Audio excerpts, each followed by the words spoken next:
अब है nursing responsibilities for a patient receiving lithium, कि नर्स की क्या रिस्पॉन्सिबिलिटी होनी चाहिए उस पेशेंट के लिए जिसको हम लिथियम दे रहे हैं। तो सबसे पहले लिथियम स्टार्ट करने से पहले, पेशेंट में लिथियम स्टार्ट करने से पहले प्री लिथियम वर्कअप नर्स क्या करेगी, कंप्लीट उसकी फिजिकल हिस्ट्री लेगी, ईसीजी चेक कराएगी, कहीं कार्डियक सिस्टम में तो कोई प्रॉब्लम नहीं है, सारी ब्लड स्टडी करेगी, ठीक है, कहीं ब्लड डिस्क्रेसेस हो, ठीक है, रीनल फंक्शन टेस्ट करेंगे, इलेक्ट्रोलाइट्स देखेंगे, यूरिन एग्जामिनेशन हो गया, ये सारी हम चीज़ें देखेंगे कि पेशेंट को क्योंकि इन कंडीशंस में ये कॉन्ट्रा इंडिकेशन है, इन कंडीशंस में नहीं देनी, तो ये सब चीज़ें हम देखेंगे पेशेंट में।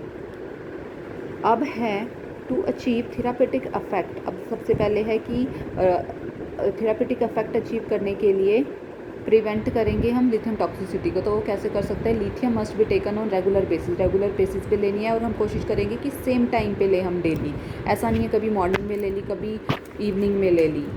फॉर एग्जांपल, जैसे इसमें एग्जांपल दे रखा है, patient taking lithium on TID, किसी पेशेंट में टीडीएस शेड्यूल में चल रही है और पेशेंट क्या है अपनी एक टाइम की डोज लेना भूल गया है, तो ऐसा नहीं है कि वो नेक्स्ट डोज में 2 दवाई ले ले, ऐसा नहीं करना। तो अगर वो स्किप हो गई है तो हो गई है, कोई बात नहीं, हमें नेक्स्ट शेड्यूल में हमें मेडिसिन लेनी है।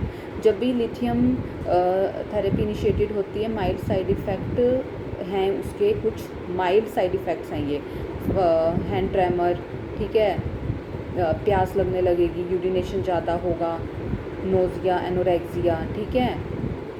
तो ये सिर्फ माइनर हैं, इससे लिथियम टॉक्सिसिटी नहीं होती। अगर पेशेंट इनकी कंप्लेंट करता है तो हमें ड्रग को रोकना नहीं है, ठीक है, ये माइनर साइड इफ़ेक्ट्स हैं।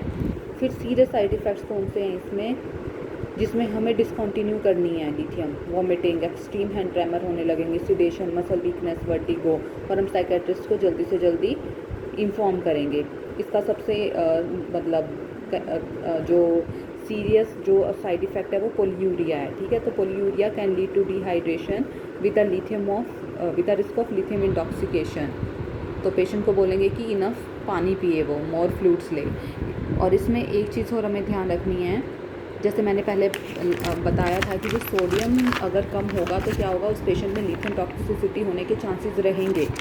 तो सेम यही है कि अगर मान लो इसमें दिया गया है कि जो पीपल हैवी वर्कआउट करते हैं, हैवी लेबर का काम करते हैं, तो उनमें स्वेटिंग के थ्रू सोडियम लॉस होने के चांसेस हैं, तो हो सकता है उनमें लिथियम टॉक्सिसिटी हो सके, क्योंकि सोडियम कम हो रहा है। तो उनको क्या बोलेंगे, हम ज़्यादा अमाउंट में वाटर इनटेक करने को बोलेंगे, ठीक है। फ्रीक्वेंट हम हर पेशेंट में लिथियम का लेवल चेक कराएंगे, वो बहुत इंपॉर्टेंट है। अगर मान लो जब भी हमने पेशेंट को डोज दिया तो उसके 12 से 14 घंटे बाद हम ब्लड विथड्रॉ करेंगे और सैंपल और टेस्टिंग के लिए भेजेंगे, ठीक है। पेशेंट को बोलेंगे कि प्रॉपर फॉलो कराता रहे। तो ये थी इसकी नर्सिंग रिस्पॉन्सिबिलिटी।